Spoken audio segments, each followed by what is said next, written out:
ड्रामे की स्टार्टिंग में जी अपने बेटे से कहती है कि आज हम जल्द ही तुम्हारे अंकल से मिलेंगे। तभी एक आदमी जी से रास्ता पूछने लगता है। शाओवाई गाड़ी को देखकर उसके पास चला जाता है। जैसे ही वो कार में आता है तो वो मिस्टर ली से कहता है कि सॉरी, मैं गलत गाड़ी में चढ़ गया हूँ, आप मेरे अंकल नहीं हैं, पर आप मुझे बहुत हैंडसम लग रहे हैं। क्या आपको गर्लफ्रेंड की कमी है? मेरी मम्मी बहुत खूबसूरत है। ये मेरा पिक्चर कार्ड है जिसमें मेरी मम्मी की पिक्चर है। मिस्टर ली उस कार्ड को देखकर हंसने लगते हैं। तभी वहाँ जिया आकर शाबा उसे बोलती है कि तुम दूसरों की कार में क्या कर रहे हो, और वो मिस्टर ली से सॉरी बोलकर शाबा को ले जाती है। फिर उन्हें लेने जी का भाई शेंग आ जाता है। शाबा अपनी मम्मी से कहता है कि आपने कहा था कि मेरे डैड चाइना में हैं, क्या मैं उनसे मिल सकता हूँ? जी कहती है कि तुम्हारे डैड मर चुके हैं। शाबा कहता है तो मैं आपकी हेल्प करूंगा नए डैडी को ढूंढने में।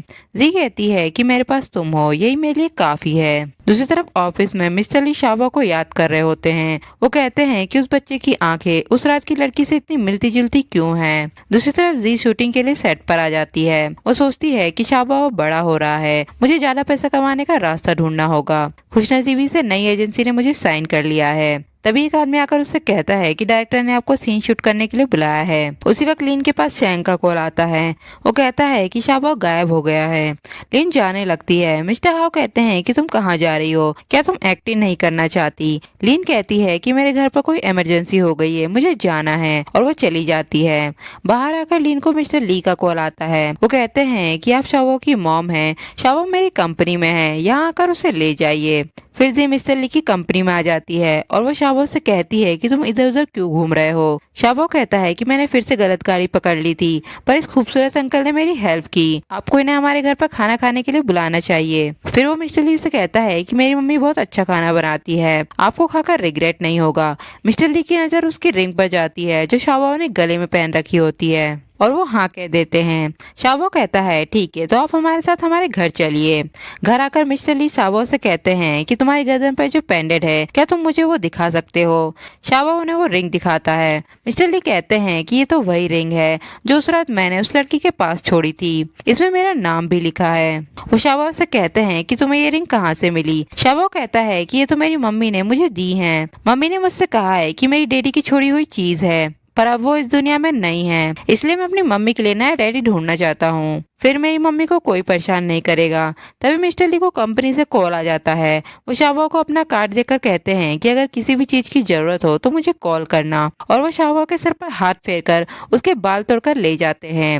वो कहते हैं कि सिर्फ अंगूठी से मैं 100% श्योर नहीं हूँ कि ये मेरा बेटा है, मुझे डीएनए टेस्ट करना होगा। इसके बाद शाबा अपनी मम्मी से कहता है कि मैंने आपके लिए इतना अच्छा चांस बनाया था और आपने उसे भी गवा दिया। जी कहती है कि मुझे तुमसे कुछ बात करनी है, तुम किसी भी अजनबी को यूं ही घर पर नहीं ला सकते, अगर वो कोई बुरा इंसान निकला तो। शाबो कहता है पर वो हैंडसम अंकल मुझे तो बुरे आदमी नहीं लगे। उसकी मम्मी कहती है अच्छा ऐसा क्यों है? शाबो कहता है क्योंकि वो मेरी तरह ही हैंडसम दिखते हैं। जी कहती है कि मैंने तुमसे कितनी बार कहा है कि किसी को भी दिखने से जज मत करो, अगर दोबारा तुमने ऐसा किया तो मैं तुम्हें अब्रॉड भेज दूंगी। इसके बाद सेक्रेटरी मिस्टर ली से कहता है कि डीएनए रिपोर्ट आ गई है, आपको फादर बनने के लिए बधाई हो। मिस्टर ली उस रिपोर्ट को देखकर सोचते हैं तो 5 साल पहले वो वही लड़की थी। फिर वो सेक्रेटरी से कहते हैं कि उन्हें यहाँ ले आओ। दूसरी तरफ जी अपने शूटिंग सेट पर वापस आ जाती है और कहती है कि रात भर मैं बीच में ही चली गई थी, मुझसे गलती हो गई, प्लीज मुझे एक और मौका दे दीजिए। मिस्टर हाउ कहते हैं कि तुम मुझे क्या समझती हो, मैंने तुमसे पिछली बार ही कहा था कि अगर एक बार तुम चली गई तो वापस आने के बारे में मत सोचना। जी कहती है कि मैं वादा करती हूँ कि मैं दोबारा ऐसा नहीं करूंगी। मिस्टर हाउ कहते हैं कि एंटरटेनमेंट इंडस्ट्री में खूबसूरत लड़कियों की कोई कमी नहीं है, तुम में इतनी हिम्मत कहाँ से आई कि शूटिंग को बीच में छोड़कर चली गई और वापस आकर माफी मांग रही हो? तुम्हें लगता है कि मैं तुम्हें माफ कर दूंगा? जी कहती है कि आपने सही कहा कि इंडस्ट्री में खूबसूरत लड़कियों की कमी नहीं है, पर गुड लुक और अच्छे एक्टिंग स्किल की कमी है, मेरे पास ये दोनों चीजें हैं। तब वैंग कहती है कि मिस्टर हाउ हमारी क्रू वैसे भी डबल बॉडी आर्टिस्ट की तलाश कर रही है, आप जी को वो मौका क्यों नहीं देते? मिस्टर हाउ जी से कहते हैं कि ठीक है, मैं तुम्हें एक और चांस दूंगा। फिर वैंग जी से कहती है कि तुम्हें मेरा थैंक यू कहना चाहिए, मेरे कहने पर तुम्हें दोबारा चांस मिला है। जी कहती है कि तुमने बस ये डर की वजह से किया है, क्योंकि तुम्हें डर लग रहा था कि मैं तुम्हारा रोल छीन लूंगी जो ओरिजिनली मेरा था। वैंग कहती है कि जरा बोलने की जरूरत नहीं है, वरना मैं तुम्हारे लिए इस काम को भी इम्पॉसिबल बना दूंगी। तभी वो मिस्टर ली के गार्ड आकर जी को पकड़कर ले जाते हैं और उसे मिस्टर ली के घर ले आते हैं, जहाँ सेक्रेटरी उसका स्वागत करता है और वो जी को मिस्टर ली के पास ले आता है। जी मिस्टर ली से कहती है कि मैंने आपको बताया था ना कि लास्ट टाइम मेरी गलती थी, फिर आप मुझे यहाँ दोबारा क्यों लाए हैं। मिस्टर ली कहते हैं कि मैंने सुना है कि शावा के डैड की डेथ हो चुकी है। जी कहती है कि आप ये क्यों पूछ रहे हैं। मिस्टर ली कहते हैं कि आखिर तुम कब तक दिखावा करोगी, शावा मेरा बेटा है। और वो उसे डीएनए रिपोर्ट दिखाते हैं। जी कहती है तो 5 साल पहले वो आदमी तुम थे, मैं तुमसे नफरत करती हूँ। मिस्टर ली कहते हैं कि मैं तुम्हारी हर कंडीशन को पूरा कर सकता हूँ। जी कहती है कि मैंने अपनी अच्छी लाइफ गवा दी, वो मुझे वापस दो। मिस्टर ली कहते हैं कि शावो का सरनेम लीन ही होना चाहिए, मैं उसे अच्छी लाइफ दे सकता हूँ और तुम उसके लिए कुछ भी नहीं कर सकती। जी कहती है कि शावो मेरा बेटा है, उसे मुझसे कोई नहीं छीन सकता। मिस्टर ली कहते हैं अगर तुम शावो से दूर नहीं होना चाहती तो एक ही सोल्यूशन है, तुम मुझसे शादी कर लो। जी कहती है कि ये इम्पॉसिबल है, मैं तुमसे शादी नहीं करूंगी। मिस्टर ली कहते हैं कि ये सिर्फ एक कॉन्ट्रैक्ट मैरिज होगी जिसमें हस्बैंड वाइफ के रिश्ते को निभाने की कोई जरूरत नहीं है, और वो उसे कॉन्ट्रैक्ट मैरिज दिखाते हैं। जी सोचती है तो इसने पहले से ही सारी तैयारी कर रखी थी ताकि मैं इसके जाल में आ जाऊं। फिर जी कहती है कि ठीक है, पर मेरी भी एक कंडीशन है, तुम हमारी इस शादी के बारे में किसी को भी नहीं बताओगे और मेरी प्राइवेट लाइफ में भी इंटरफेयर नहीं करोगे। फिर जी कॉन्ट्रैक्ट पे साइन करने लगती है। मिस्टर ली सोचते हैं कि अगर कोई साधारण लड़की होती तो इस तरह के रिलेशनशिप को दुनिया को बताने का वेट भी नहीं करती, पर ये लड़की खास है, इसने इस रिलेशनशिप को छुपाने की बात की है। इसके बाद शावा अपनी मम्मी से कहता है कि आज से मैं स्कूल जाऊंगा। जी कहती है कि आज तुम कितने सुंदर लग रहे हो। शावा कहता है क्योंकि अंकल ने कहा है कि स्कूल में लड़कियों को सिर्फ सुंदर लड़के पसंद होते हैं, इस वजह से लड़कियां मुझे पसंद करेंगी। जी कहती है कि ठीक है, पर स्कूल में किसी से लड़ाई मत करना। इसके बाद जी शूटिंग करती है जहाँ वैंग उसे धक्का दे लेती है। जी पत्थरों पर गिर जाती है जिससे उसे लग जाती है। तभी वहाँ एक आदमी आकर उसे उठाता है और कहता है कि यहाँ असली पत्थर किसने रखा। डायरेक्टर कहता है कि ये क्या हो रहा है। वो आदमी कहता है कि मुझे पता नहीं कि नकली पत्थरों की जगह असली पत्थर किसने रखे। जी को चोट लग गई है। डायरेक्टर जी से कहता है क्या तुम अब भी शूटिंग कर सकती हो। जी हाँ कहती है। तब दूसरा आदमी डायरेक्टर से बोलता है कि ये एक्ट्रेस बहुत अच्छी है, इंजर्ड होने के बाद भी ये फिल्म की शूटिंग कर रही है। इसके बाद जब मिस्टर ली घर आते हैं तो शावा उनके पास आता है और अपनी मम्मी से कहता है कि आपका हस्बैंड वापस आ गया है। जी शावा उसे खाना खाने के लिए बोलती है। तब शावा अपने डैडी से भी खाने की जिद करने लगता है। जी सोचती है कि मैंने तो इनके लिए नूडल्स बनाए ही नहीं है। फिर वो अपना नूडल्स का बाउल मिस्टर ली को खाने के लिए दे देती है और शाबा उसे कहती है कि मैं सेट पर जा रही हूँ, तुम अपना ख्याल रखना, और उसे किस करती है। तब शाबा कहता है कि मम्मी अभी तक आपने डैडी को किस नहीं दी है। जी कहती है कि बड़े एक दूसरे को गुड बाय किस नहीं देते। शाबा कहता है पर पहले तो आपने गॉडफादर को किस दी थी। जी कहती है कि तुम इतने सवाल मत करो, जल्दी से खाना खत्म करके स्कूल जाओ। मिस्टर ली शाबा से कहते हैं कि तुम्हारा गॉडफादर कौन है। शाबा कहता है कि आप कौन से गॉडफादर के बारे में पूछ रहे हैं, मेरे तो बहुत सारे गॉडफादर हैं, मैं तो गिन भी नहीं सकता। मिस्टर ली को गुस्सा आ जाता है और वो सोचते हैं तो इस लड़की के आसपास बहुत सारे आदमी रहते हैं। इसके बाद ये शूटिंग पर आती है। वो कहती है कि यहाँ क्या हो रहा है। असिस्टेंट कहता है कि आज शूट का पहला दिन है और मेन हीरोइन बिना कुछ बताए ही गायब हो गई है, डायरेक्टर ने हम सबको डांटा है। तभी डायरेक्टर जी को अपने पास बुलाता है और वो जी से कहता है क्या तुमने स्क्रिप्ट पढ़ी है। जी कहती है कि हाँ मैंने स्क्रिप्ट पढ़ ली है।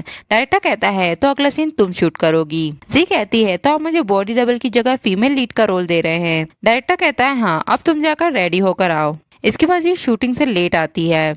मिस्टर ली कहते हैं कि आज तुम इतनी लेट क्यों आई हो। जी कहती है कि तुमने मुझे डरा ही दिया। फिर मिस्टर ली कुर्सी पर बैठ जाते हैं और कहते हैं कि मुझे एक्सप्लेन करो कि आज तुम्हें देरी क्यों हो गई। जी कहती है क्योंकि डायरेक्टर ने आज एक्स्ट्रा सीन शूट करवाया था और मुझे टाइम पर टैक्सी नहीं मिली, इसलिए मैं लेट हो गई। मिस्टर ली कहते हैं तो तुम्हारे पास कार नहीं है।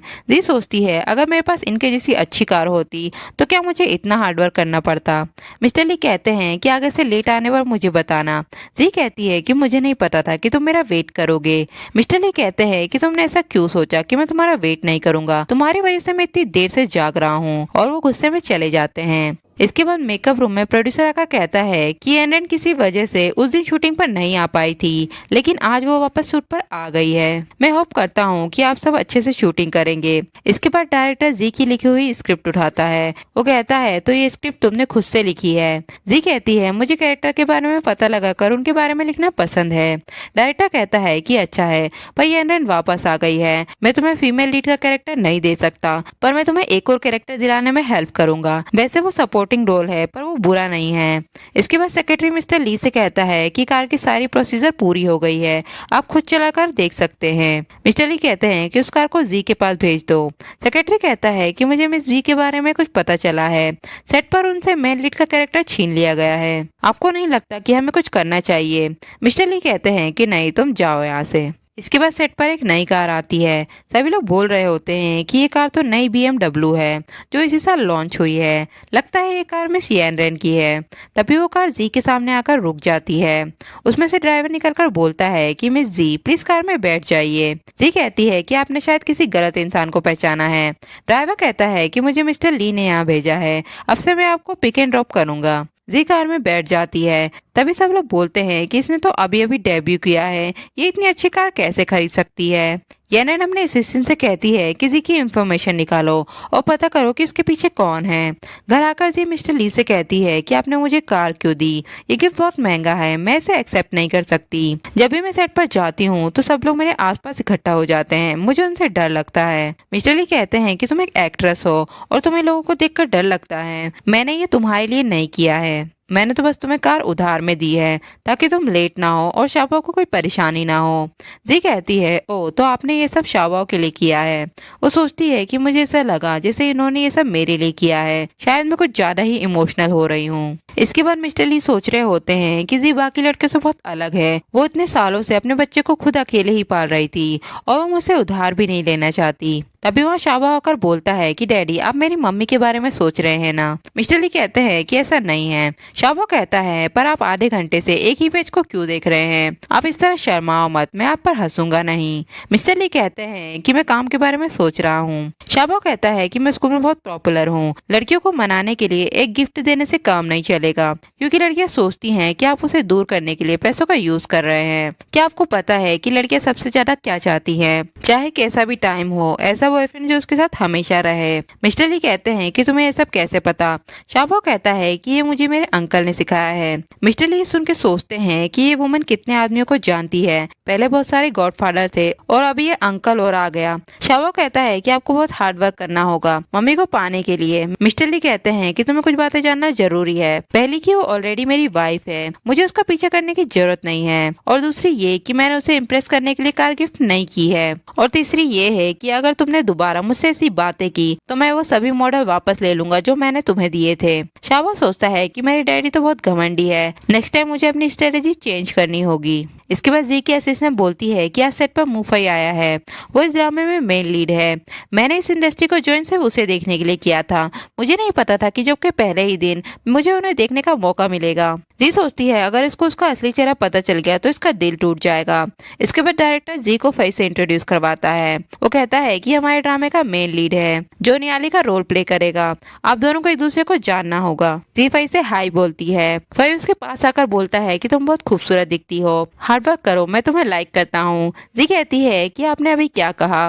फई कहता है कि कुछ नहीं, मैं तो बस अपने कैरेक्टर के बारे में बात कर रहा था। मुंह नियाली, आपको नहीं लगता ये नाम मुझ पर काफी ज्यादा अच्छा लगता है? तभी वहाँ येनन फई को गिफ्ट देती है। फई उसके करीब आने लगता है। येनन कहती है अगर किसी रिपोर्टर ने तुम्हारी इस तरह फोटो खींच ली तो तुम अपने फैंस खो दोगे। वही कहता है कि फैंस मुझसे प्यार करते हैं क्योंकि मैं सुंदर हूँ और अच्छी एक्टिंग करता हूँ। फिर वो येनन पे भी लाइन मारने लगता है।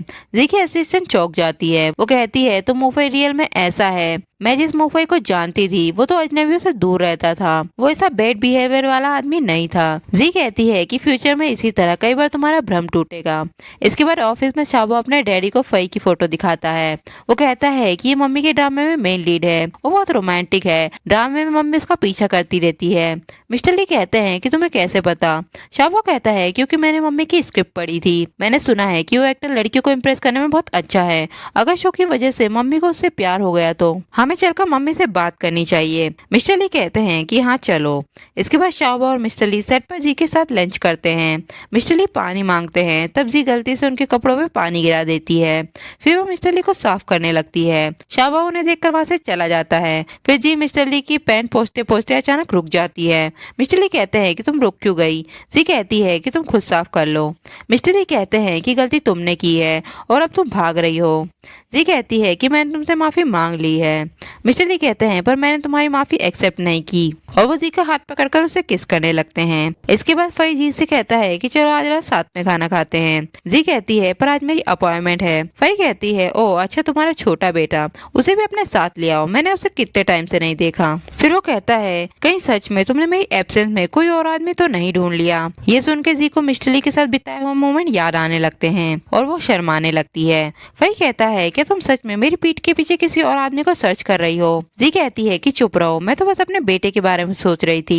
वही कहता है कि तुम बकवास कर रही हो, मेरे इतने सालों के प्यार के एक्सपीरियंस से मैं बता सकता हूँ कि तुम किसी आदमी के बारे में सोच रही थी। मैं तुम्हें बता देता हूँ कि अगर तुम प्यार में हो तो तुम्हारी पहली पसंद मैं हूँ। जी कहती है कि तुम चुप रहो, अगर किसी रिपोर्टर ने सुन लिया तो क्या होगा। तभी वह येन भी आ जाती है। वो वही से कहती है कि आज हम डायरेक्टर के साथ डिनर पे जाएंगे, और वो जी को भी डिनर पे चलने के लिए बोलती है, पर जी कॉल आने का बहाना करके वहाँ से चली जाती है। नेक्स्ट दिन मिस्टर ली भी शूटिंग पे आ जाते हैं। जी ऊपर से नीचे कूदने का सीन करती है जिससे उसे चोट लग जाती है। मिस्टर ली उसके पास आते हैं और उसे उठाकर हॉस्पिटल ले जाने लगते हैं। वही कहता है कि प्लीज मुझे जी को हॉस्पिटल ले जाने दीजिए, मैं उसका दोस्त हूँ। मिस्टर ली कहते हैं कि मेरे रास्ते से हट जाओ। तब सेक्रेटरी फई को रोक देता है। हॉस्पिटल में सेक्रेटरी मिस्टर ली से कहता है कि सेट पर वो एक्सीडेंट नहीं था, उस जगह के साथ छेड़छाड़ की गई थी। मिस्टर ली कहते हैं कि वो इंसान कौन है। सेक्रेटरी कहता है कि वो एक्ट्रेस वैंग है। मिस्टर ली कहते हैं कि मैं दोबारा उसे इस शहर में नहीं देखना चाहता। इसके बाद फई छुपकर जी से हॉस्पिटल में मिलने आता है। वो कहता है कि तुम्हारी और मिस्टर ली की मुलाकात कब हुई थी। जी कहती है कि एक लंबी कहानी है। फई कहता है तो कहानी को छोटा करो। जी कहती है कि मिस्टर ली शाओ के डैड है। ये सुन के फई चौंक जाता है। वो कहता है कि तुमने तो कहा था कि उसके डैड मर चुके हैं।